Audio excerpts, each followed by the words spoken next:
여러분, 지금 전세 대란이 현장에서는 장난이 아니죠. 그만큼 부동산 정책의 대혼란이 야기되고 있다, 이렇게 말할 수가 있을 것 같습니다. 그런데 여기에서 한술 더 떠서 이제는 정세 태풍, 제가 표현할 때는 정세 융단 폭격이라고 표현을 많이 했는데요. 정세 융단 폭격이 곧 올 것 같습니다.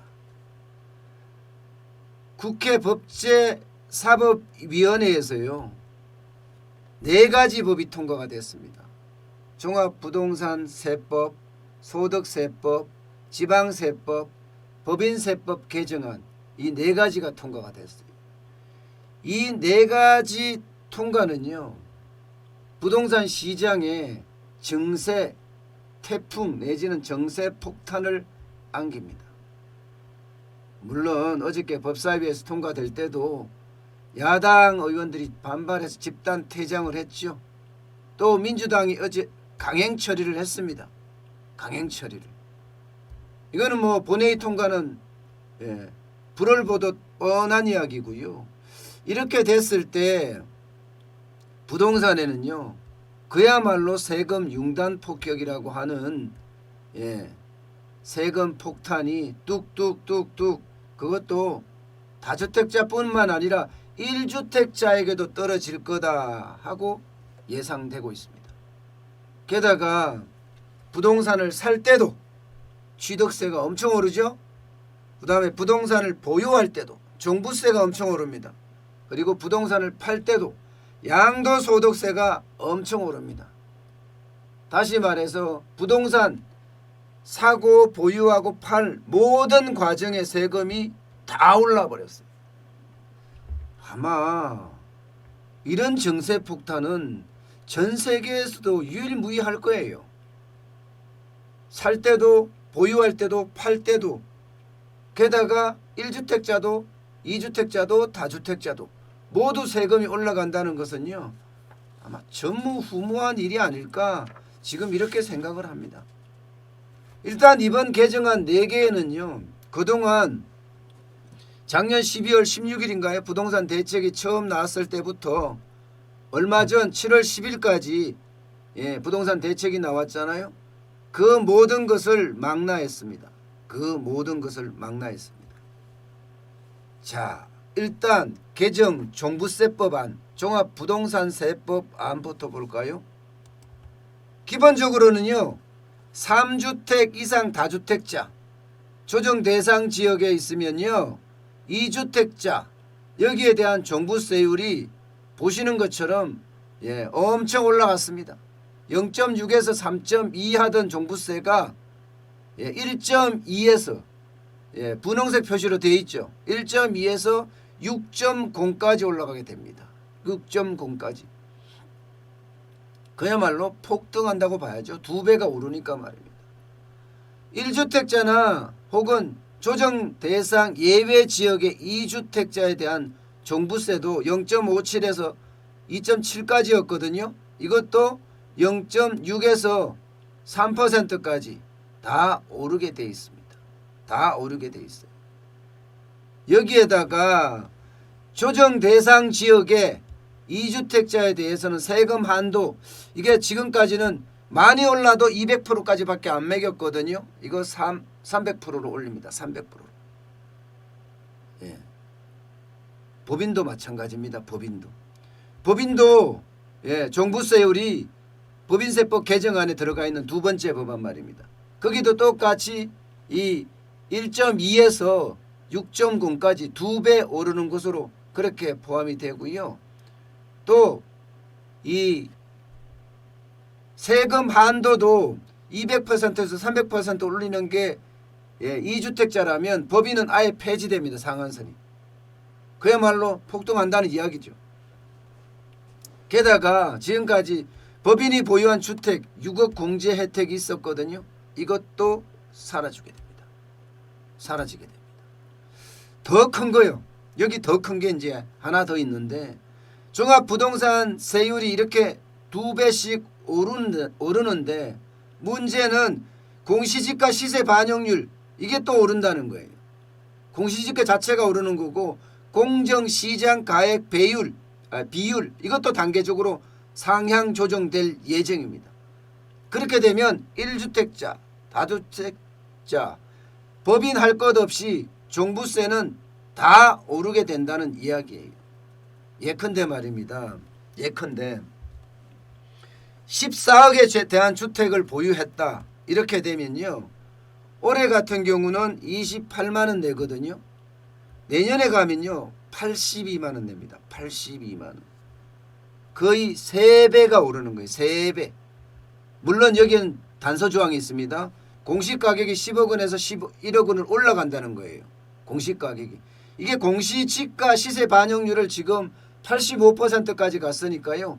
내년에 가면 90% 가니까 충분히 11억으로 오를 가능성이 있고요. 공정시장가액 비율도 90에서 95%가 내년에 무조건 됩니다. 그렇게 되면 2배가 오른다는 이야기예요. 예를 들어서 이런 1주택자인 경우도 2배, 3배 세율이 오를 수밖에 없다. 이렇게 이야기합니다. 그러니까 결론적으로는 종합부동산세법이 1주택자, 2주택자 다 올리고요. 법인세법 개정안은 법인들의 종부세라든가 거래세라든가 취득세라든가 이것도 다 올린다는 이야기입니다. 그만큼 종합부동산세 태풍은 조만간 몰려온다. 태풍은 조만간 덮친다. 이렇게 이야기할 수가 있습니다. 소득세법이요. 이게 세 번째가 이제 소득세법인데 소득세법도 지금 마찬가지입니다. 소득세법도. 아마 소득세법도 굉장히 많이 올라갈 수 있습니다.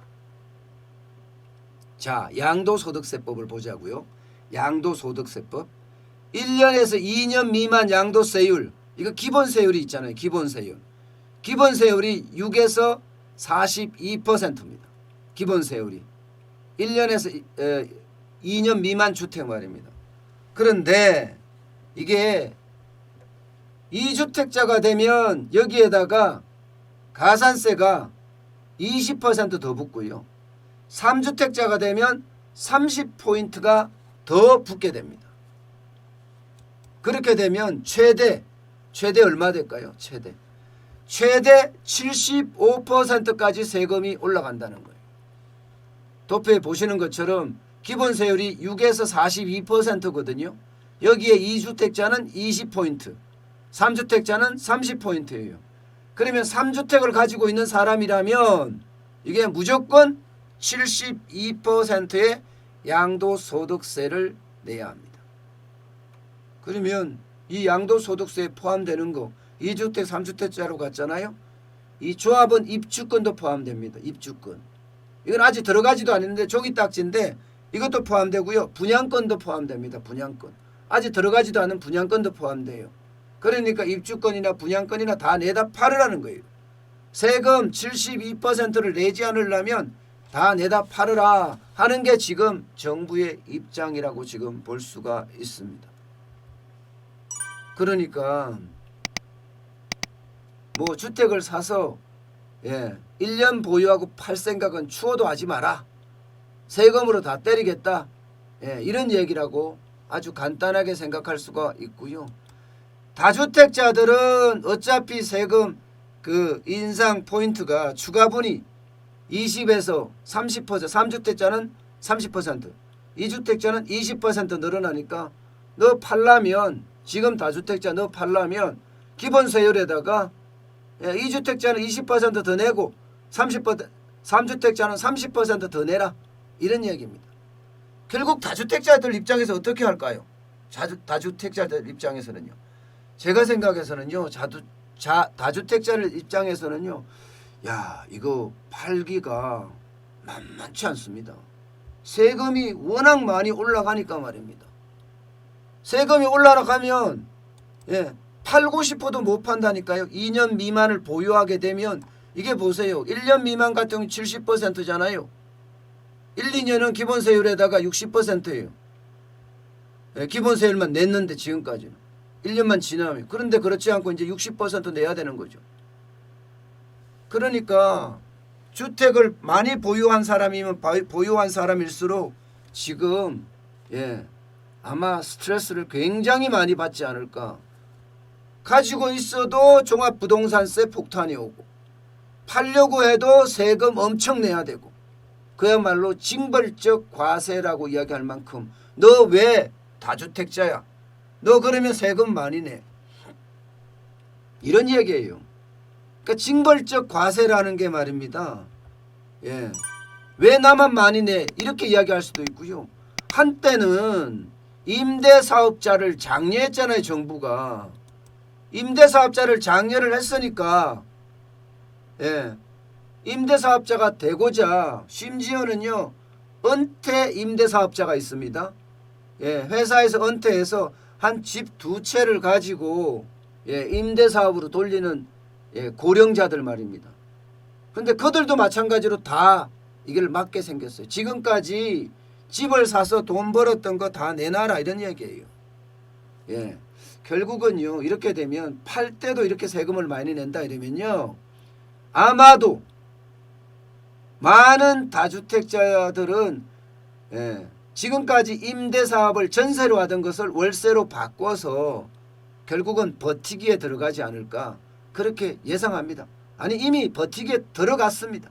이미 버티기에 들어갔어요. 여기에다가 네 번째 세금 폭탄이 있잖아요. 지방세법 개정안. 이것도 마찬가지 조정 대상 지역에서 2주택자라면요. 8% 냅니다. 8% 취득세 말입니다. 3주택 이상 법인이라면 12% 취득세 내요. 12%. 지금까지는요. 주택가액이나 보유주택 수에 따라서 취득세율이 많으면 4% 적으면 1%였어요. 그런데 이게 2주택자면 8%, 3주택자나 법인이면 12%. 이러면 취득세, 집을 살 때도 세금이 엄청나게 붙는다는 이야기잖아요. 엄청나게 붙는다는 이야기예요. 그러면요. 집을 사는 사람들 입장에서 2주택자, 3주택자 지금 이제 집을 사지 않고 버틸 사람들이 많은 거예요. 결국은 집을 안 산다는 이야기예요. 집을 안 산다는 이야기. 그러나 무주택자가 굉장히 많잖아요. 서울에 무주택자가 거의 50.9% 정도 되나요? 저는 그렇게 되는 걸로 알고 있는데 그렇다면 그들에게 부담은 또 어떻게 될까요? 취득세 부담을 낮춰줬다고 하지만 결국은요. 어떤 이유에서건 부모하고 같이 얹혀 살고 있거나 혹은 어떤 이유에서건 취득세의 부담이 느껴질 수밖에 없는 그런 상황도 도래할 수가 있습니다. 예를 들어서 나는 무주택자인데 시골에 부모님이 물려준 집이 한 채 있어. 시골에서 부모님이 물려준 집이 한 채. 그 시골 집 해봤자 많이 가격을 다 천다 해도 500만 원도 안 되는 집인데 1주택자야. 그러면 나는 서울에 집을 살려고 하면 취득세 하려고 그러면 이제는 취득세를 더 내야 되잖아. 그런 부담이 있을 수 있다는 거예요. 그런 부담이. 어쨌든 간에 또 이 취득세 인상은요. 내년 6월에 시행은 되지만 지난달 11일 이후로 계약한 사람들까지 다 소급 적용이 됩니다. 이처럼 말입니다. 집을 살 때도 집을 보유할 때도 집을 팔 때도 세금 폭탄을 그냥 그대로 안기니까 결국은요.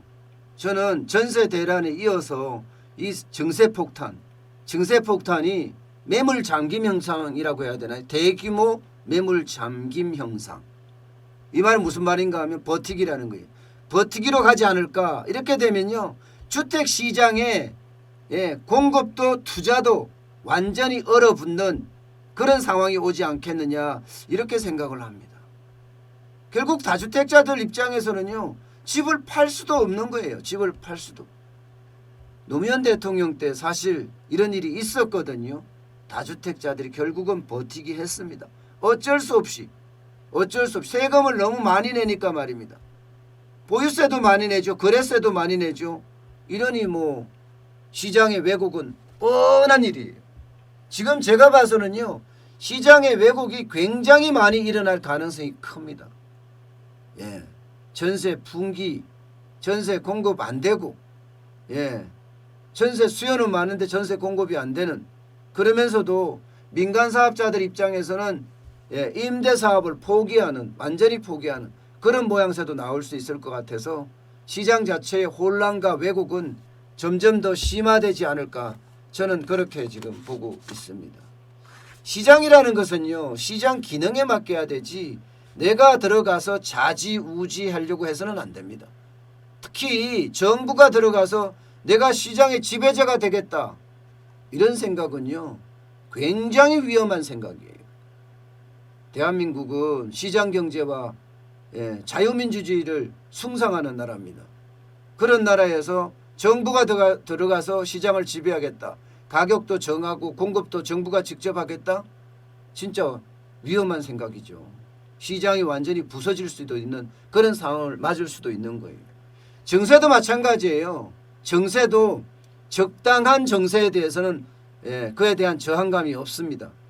그러나 지금처럼 폭탄적인 그런 정세가 오면요, 조세 저항에 대한 것도 만만치 않습니다. 저는 이런 모든 것들이 예, 너무 무리한 압박, 여기에다 규제해서 오는 것 아닌가 싶습니다.